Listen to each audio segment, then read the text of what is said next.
Yo! Well, since we are home by ourselves for the moment, we'll do that one a little louder. Yo!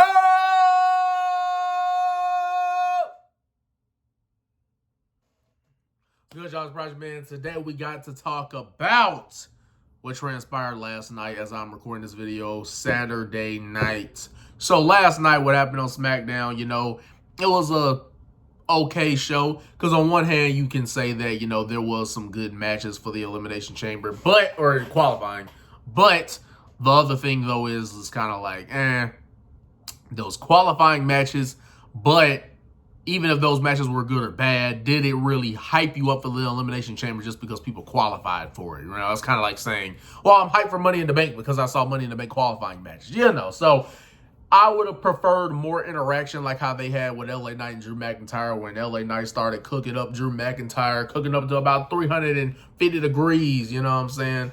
As we check to see what degree, I don't know why we're looking at a watch for that. But anyway, cooked him up. That was nice. Other than that, as far as like telling a story or talking points, I think the only other thing that happened was my boy Braun Breaker, you know what I'm saying? Shout out to him, got called up to the main roster via Smackdown. So, on one hand, that's great to see that he's finally on the main roster, because I've been keeping up with NXT. Earlier, when it turned into the colorful Nickelodeon NXT, I watched maybe the first week or two, and then I kind of was like only watching the highlights. And then I forgot where I got back into it, but I definitely knew of Braun Breaker, and then I've obviously, as I watched NXT more consistently, or at least the highlights, I was like, yep, this kid, should have come up to the main roster. But great to see that they called him up. Unfortunately, on one hand, the other hand, I should say. Unfortunately, on the other hand, this does mean that, it kind of shatters the whole, is Braun Breaker going to be the one to dethrone Gunther, which would have been great because the crowd's already been receptive to him and he hadn't even done anything on the main roster yet. But the crowd has received him well, not even as a heel, so crazy enough. Because I think even the crowd can see that there's something special in him, and they can, see it for themselves. But other than it crushing that, the dreams of, having, just a guy kind of similar to Brock Lesnar in a sense of fast-tracking him into, like, winning a title immediately, except instead of a world title, that'd be the Intercontinental title. But we're going to get to the nitty-gritty now, you know what I'm saying? We know what we came to talk about other than my haircut, you know what I'm saying? Like, we rocked that out pretty well. Other than the haircut, instead of talking about me, which is probably need to...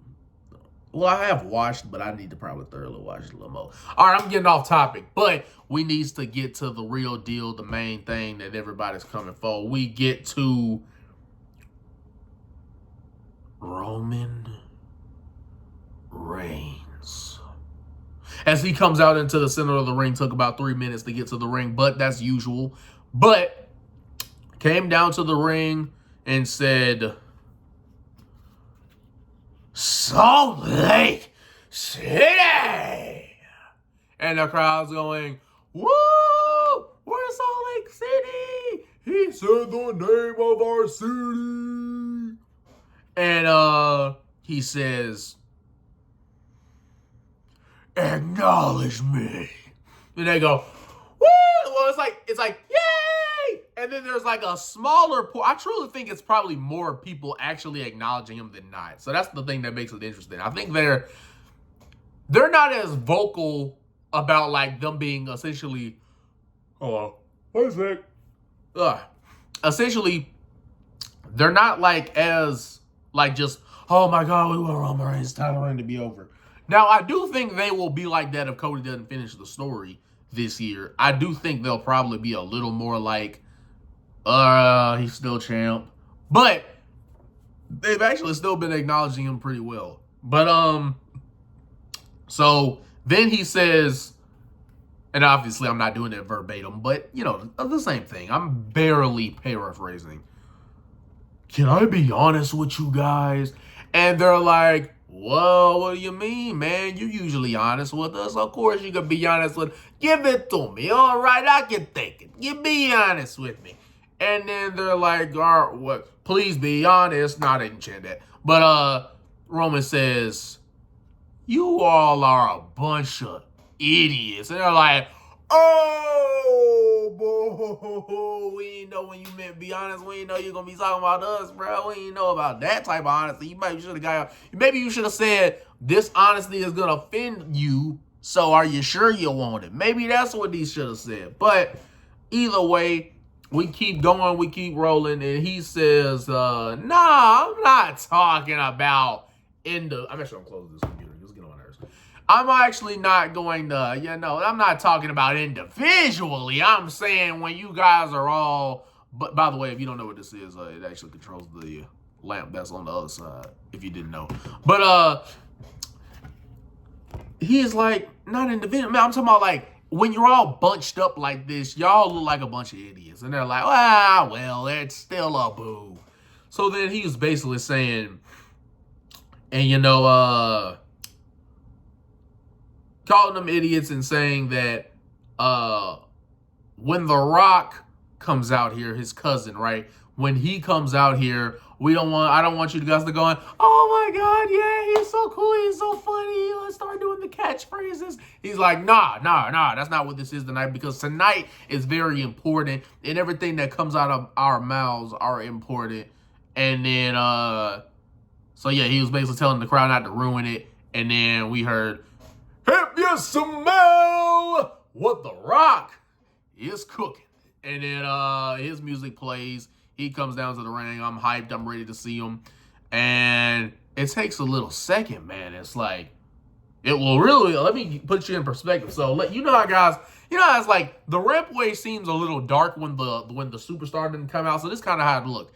It was like, and then so look, it was like this. And then he shows up, right? It takes him a second, right? Because then he shows up. He comes out the rampway. He shows up, and it's like, and then he's surveying the scene, and he does not have his traditional tank top and the Project Rock shoes and the sweatpants. No. What he has on is a mixture of a little bit of corporate with the Versace, the 500, which is probably now worth back in the day, $500 Versace shirt, but it's probably now worth $5,000 Versace shirt. He had that on, but it wasn't just a Versace shirt. Nah, he took it a step further, and out goes the sleeves. So he doesn't just have a Versace shirt on; it's a sleeveless Versace shirt on. So he's giving you a little bit of corporate rock from back in the day. If you know, corporate rock, mixing that in with Hollywood rock. For those who don't know, it's funny because I can't even say for the young fans, because I am a young fan, but I just knew about it. I do, when I usually like somebody, I do my research and I go look at the time and what they did before me. So of course I knew because I did my research. But if you guys don't know, for the younger fans, Corporate Rock was one of The Rock's heel characters. He was heel in the group that he was in called Nation of Domination. He was a heel when he was associated with Vince and all the authority figures, and he was called Corporate Rock because obviously he was the corporate champion for the corporation. And then he was Hollywood Rock, and that was when the fans said he was a sellout for going to Hollywood and all this other stuff. And so he says that, all right, so yeah, Hollywood Rock had the leather vest, right? Obviously sleeveless, right? So he had the leather vest on with the leather pants. And then Corporate Rock would wear the, it didn't even matter. I mean, usually it was Versace, but it's just the drip, man. The expensive shirts. So he formed that together by having the sleeveless represent Hollywood Rock and then the Versace represent Corporate Rock. And he had the 3 diamonds on the neck, man, iced out. Had the sunglasses on. I mean, the dude is ready to talk his trash. He did not come around to play around.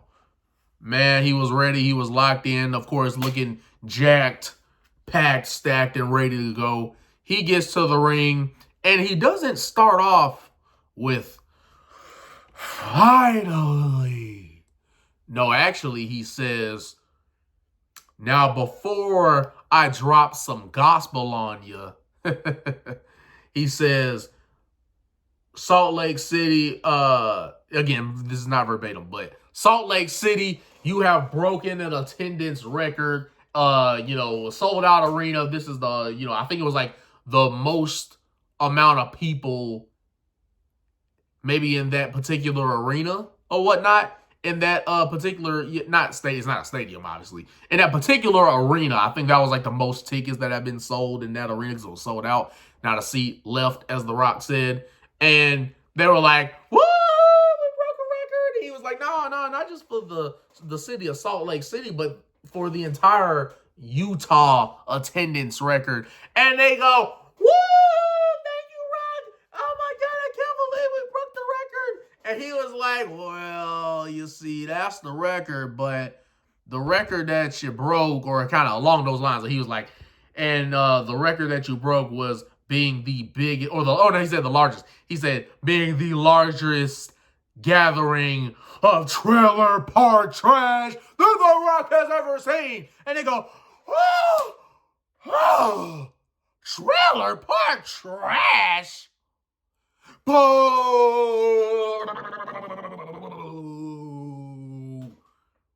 Because why would anybody like to be called trailer park trash? And another one for the young fans, that used to be a common, when he was a heel, that used to be the common, I think multiple wrestlers might have said it, but The Rock was one of those guys known for saying, like, when he wanted to insult the fans, or really insult anybody, he would call you a piece of trailer park trash. So he, again, more throwbacks, and it was good to see, and it felt good. And then The Rock says that, and then he says, finally, you have something that, he says, finally, your life has meaning, right? Because now they finally have something that they can say that they did. And then The Rock said, finally, you have something to tell your 50 wives and your 600 incest grandchildren. Oh my, and they're just cooking Utah, cooking them up. And he didn't preheat it or heat it up to 350. He say, nah, not good enough for the great one. Turn that some chup to 450 degrees and just started cooking up Utah. And then he goes, so the first finally you have, your life is worth something, your life has meaning, and finally you have a story to tell your 50 wives and 600 incest grandchildren. And then he said one more finally, and it was the finally that everybody was looking for. Finally, The Rock has come back to Salt Lake City. And they said it along with him, again, fickle, right? Because they want to boo The Rock. And I think The Rock might have said, I forget if this was after or before, when The Rock said, are you sure you want to boo The Rock? Because when he said Salt Lake City, the line of he's back to Salt Lake City, they were going, Rocky, Rocky, Rocky. Some people said it was Cody. I actually heard more Rocky. I know they kind of sound alike, but I heard Rocky. But they were chanting Rocky, Rocky, Rocky. So after he just took an absolute freaking dump on him, they just still chant his name because, again, it's nostalgia. It's The Rock. They can't help themselves. But then The Rock goes on to further berate them in saying, but this is just them as fans. This ain't even just Utah right now. This is fans. And he was saying that, trying to make sure I don't leave out a detail. He did say, are you sure you want to boo The Rock, as I said? And then I think, unless I'm missing a detail, or like a key point, I should say, I think then he was going on to then describe how these fans are, he was like, what exactly is Cody's story? And he says what exactly is Cody's story, and he's asking, what, and after he says what, that cues the fans to go, what? And I think this might have been, this might be a little out of order, but I think before that, he definitely told somebody else, he was trying to talk his trash. He definitely told that dude, he said, did he say like shut? I know I think he was like, shut your fat ass up before I slap the herpes off your lips. And I'm like, Jesus, he just doesn't care. He's cooking people. And, he was like, then he said, I think this is when then he said he was like, you had the biggest WrestleMania match ever in your hands, The Rock versus Roman Reigns, the big matchup, and you had it in the palm of your hands, and then you threw. Did he say throw it away? I think he might have said it. And then he was like, and you throw it all away, and you threw away the biggest dream match. And then The Rock goes on to say, after that, they threw away the biggest dream match. He said, you threw it away. I think he said you flushed it, or did he say you flushed it down the toilet, the same toilet that you sat your fat asses in this morning? So he was not playing with the fat folks, was not playing around with them. And he was like, what exactly is Cody's story? He was, and then, like I said, I might be out of order, but he was like, mocking, of course, doing his mocking of all the, Twitter geeks on social media. Well, Cody has to finish the story. What about the story? No. I was waiting for him after that. I was waiting for him to go, no, shut your mouth. I was waiting for that. But he actually ended up saying, after he was making fun of the Cody Crybabies, he said, you boo and laugh because you know it's true. And then he said, what exactly is, like I said, I might be out of order, but what exactly is finishing the story? Because, and then the fans, like I said, that's when they started chanting what. They did like maybe 2 or 3 what chants, and then The Rock said, I know you want to chant what, but shut your dang mouths while The Rock is talking to you, while The Rock is dropping knowledge on you. And then they stopped whatting. So only people like The Rock can freaking just immediately cut down the what chants, because they didn't come back after The Rock said, nah, we ain't whatting me. And they freaking listened. And then he was saying, we're just finishing the story because, how I see it, the 49ers just lost to the Kansas City Chiefs. And guess what they did? They acted like men. They took their, they took their losses like men, and they moved on. And then he was going on to say, when Michael Jordan crushed the dreams of the Utah Jazz, and they're like, boo. And he was like, did you think that they just went, oh, wait, we knew it? Well, I think he was actually referring to the Super Bowl. But he was like, well, no, we got to finish our story. Well, wait a minute, we didn't finish our story. He's like, nah, they grew up, they shut up, they put up like men, in the Utah Jazz freaking got some grapefruits and cojones, and they freaking got themselves right back up to the top. And he was basically saying, you don't get to finish the story just because you want it. And I'll get into that later, like kind of more explanation on that line. But then he said, after just telling them how this is not finishing the story, boom, boom, boom, then he was like, I think this is then when he said, the Bloodline is the most powerful duo, which obviously is more referring to just him and Roman. I mean, he's singling out Heyman and Jimmy and Solo. He said that the Bloodline is the most powerful duo in all of sports and entertainment. And I think he was like, and they're the most powerful duo. I think it was 3 things. I think he said most powerful duo of sports and entertainment. And then he was like, most powerful duo. Did he say like ever? Because I think he said sports and entertainment. And then I think he said, and then the most powerful duo in the WWE. But I forgot the 3rd one. But then he went on to go, if you smell. No, because he didn't let him finish. He was like, no, sing on another callback here. Sing along with The Rock is over. You lost that privilege when you decided to boo The Rock, which is a classic line from when he was Hollywood Rock 2003. When he freaking let it be known that, once you boo The Rock, you're going to get a Rock that you don't like. You're not going to be able to do the things that you would do with The Rock because you don't show that Rock that type of love and respect, which is what it takes to be able to sing along with The Rock. So then he did his, so then he said, no, shut your dang mouths and let The Rock, do his thing. Oh, wait, then there was one thing that he did say. He called them spoiled, entitled, crybaby bitches, which is what he said. His words, not mine. And that's what he called them. That's what he called the fans. And then, then I'll jump back to where we left off. And so before he was like, all right, shut up and let, I know what he said. When the fans tried to do the if you smell, he said, no, you lost that privilege. Sing along, The Rock is over. And then he said, enjoy the ride that The Rock is taking you on. If you smell what the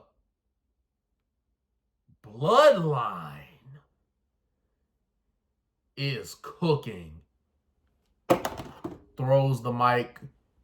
Solo, Paul Heyman, Jimmy Uso, Roman Reigns, they throwing up the ones to the sky too high till you just can't fly. And then The Rock is throwing up an L. He's going like, he ain't going like this. He's going like this. And that is how we went off the air. Granted, he also did say that, you know, he pointed at Roman. Some people are kind of looking into it. It's a lot of things, but some people, you know, he was pointing at Roman when he said that, you know, he's going to make sure that Cody, but he was pointing at Roman, but it was like, you know, he was like, I'm going to make sure Cody walks out of WrestleMania exactly what it is, exactly what he is. I'm going to make sure he walks out a loser. So either this could be a swerve to help Cody Rhodes win at WrestleMania and eliminate outside interference so that Cody can finish his story. And then, oh, that leads me to also say The Rock also said Cody's story is finishing, me and his, as in him and Roman, our story is just beginning. So some people think that that line must have meant that maybe The Rock gets to be a babyface again by way of turning on Roman Reigns at WrestleMania. And the thing that people think that might have dropped that hint is, you know, in order for Cody to finish his story, he would have to beat Roman Reigns for the title at WrestleMania for the WWE Championship. And people were like, well, wait a minute. If The Rock said his story's finishing and mine and ours is just beginning, well, if Cody's story is about to end, wouldn't that mean he's winning the title? Because that's the only way his story finishes, is if he beats Roman Reigns for the WWE Championship at WrestleMania. So some fans think maybe that was his way of kind of dropping that subtle tease of, yeah, his story's coming to an end, which means he's going to win it. Because that's the only way his story ends, is with him winning the title. That's the only way his story is marked complete, is if he finishes the story. So some fans think maybe that line was him alluding to teaming up with Cody Rhodes to help at WrestleMania specifically. So maybe they got a little deal going on, and maybe this is all a facade or all a cover up to a bigger picture. And then, you know, there's that concern. And when he said our story is just beginning, obviously we're going to get The Rock versus Roman Reigns. I mean, I don't think The Rock would have come back if that match was not guaranteed and on the head of the table. You know what I mean? But so some people think that maybe he does a turn, because that's how he gets babyface again, right? That's how he gets in the fans' good graces, by helping Cody Rhodes win at WrestleMania, which I don't know if that's going to be enough to make him a babyface in the fans' eyes. I'm not sure, but, you know, in the wrestling, it's all about, you know, taking the chances, taking the risk, because you never know. But what I was going to talk about, this is the last thing I think I'm going to talk about. Like I said, I was fine with the match either way. I was ready for Rock versus Roman or Cody Roman 2, even though Cody Roman 2 doesn't have as much buzz and intrigue. And even then, right, because they didn't add any new elements to the story between Roman and Cody, so it's kind of like, people weren't really that hyped to see it. But once The Rock got involved, now everyone's like, oh, we got to see Cody finish the story. None of that energy was there until The Rock got involved. So thank you, Rock, is what everybody should be saying. But anyway, we keeping it going, and I was ready for the match, but it seems we are going to get Cody Rhodes versus Roman Reigns. There's no late changes or swerves, it seems. It seems like Rock is saying, you know, I'm just going to make sure he doesn't win. I'm not going to try to interfere or make it a triple threat. No. And The Rock wouldn't, in real life also, The Rock wouldn't want it to be a triple threat match. He knows that's not the money match. So The Rock, he wouldn't even try. Like, that would be so desperate to want to be in the main event of WrestleMania that particular year if you were just going to, like, try to make it a triple threat. Like, nah, The Rock's not going to come back for a triple threat because he knows that's not the mega match that everybody wants to see. Hopefully, people like me still want to see it. I don't know how about some of these fans nowadays. But it leads me to my last thing. There we go. Last thing I was going to say was, a lot of fans were saying, well, Cody Rhodes won the Royal Rumble, so why is Rock saying, what kind of dumb logic is that? Apply it to any sport, and, you know, you can't just get what you want. You can't just finish your story just because you want it. And people like, well, wait a minute, Cody won the Royal Rumble, so that's exactly how it works. So The Rock was saying that's not how it works, but I'm like, well, granted, people also leave out the detail where Cody said he wasn't going to beat him at WrestleMania. So where are those fans there? So The Rock could have also been referring to the fact that Cody gave up his WrestleMania opportunity to The Rock when he said, I had counsel. I'm not going to beat you at WrestleMania. I'm going to finish the story, but not at WrestleMania. Into The Rock. So that makes us go, well, you just gave it up to The Rock. So that's easily what Rock meant by, like, it doesn't work that way. You can't just finish your story because you want it. Because Cody, yeah, you won the Royal Rumble, but man, you gave it up to The Rock. You can't just keep changing your mind and bouncing back and forth. And then you got fans go, well, no, it wasn't set in stone. Bro, I don't know if I want my Royal Rumble winner keep flipping it. That's like if the Royal Rumble winner say, hey, I'm challenging Seth Rollins, and then we get to like late March and nope, I changed my mind. Now it's Roman. So, like, nah, you can't keep changing your mind. And that's what The Rock was alluding to when he's like, you can't just finish the story just because you want to. Which is essentially exactly how it came off when he backtracked and said, now I want to face Roman at WrestleMania. So now he backtracked because he wants to finish his story. And Rock saying that's not how it works. You can't just, just bounce back and forth and backtracking and retracting and reloading and taking a step back in a scat pat. You can't do none of that.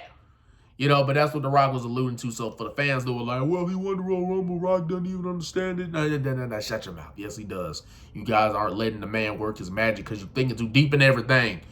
But thought it was a good ending to the show. The show was all right. Like I said, I don't think there was enough build towards Elimination Chamber. There were Elimination Chamber matches, but does that really get you excited for the Chamber? Like I said, the interactions between people that are going to be in it, I think that would have been better off building it up. But granted, that might have entailed that you would have to give away who's going to be in it. But anyway, pretty solid show. And if you hadn't hit the like button and the subscribe button and comment in the video what's your favorite part, or just comment, well, hey, what up, in the comment section, do that right now. The Prodigy is out. I'm be doing some more videos, and I shall see y'all in the next one. The Prodigy is out. Peace.